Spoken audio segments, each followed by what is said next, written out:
میں نے ایک واقعہ پڑھا کہ ایک بلڈنگ میں آگ لگی،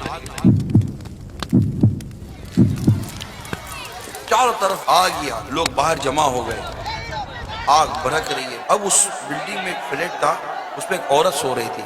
اب عورت کی گود میں ایک بچہ بھی تھا، ایک بستر پر اس کی 2 بچیاں تھیں، اور ایک طرف اس کی عمر رسیدہ ماں، وہ بھی آرام کر رہی تھی۔ اب جب لوگوں کی چیخنے کی آواز سنی تو وہ عورت پریشان ہو گئی، جب دیکھا تو ہر طرف آگ ہی آگ تھی۔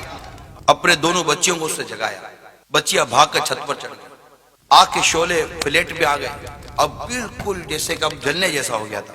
اب عورت پھنس گئی۔ اب اس کے پاس صرف 2 راستے تھے، یا تو وہ اپنی بوڑھی ماں کو بچاتی یا اپنے بچے کو اٹھاتی۔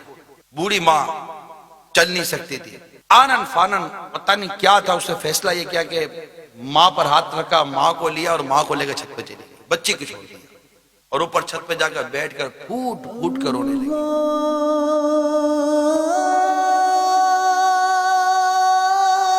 کانپ گئی نا وہ تو بالکل کہ میرا بچہ تو گیا، آگ میں جھلس کے مر جائے گا۔ اب تو جا بھی نہیں سکتی تھی نیچے بچے کو بچانے کے لیے۔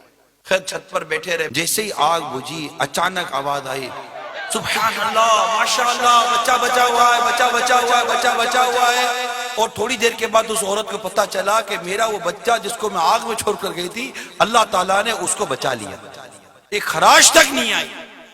اور کہنے لگی کہ الحمدللہ مجھے میری ماں کی دعا، میری ماں کے بچانے کا صدقہ تھا کہ میری ماں تو بچی، اللہ تعالیٰ نے میرے بچے کو بھی بچا لیا۔ یہ کاش کہ ہم اپنے والدین کے ساتھ اچھا سلوک کرنے والے بنیں۔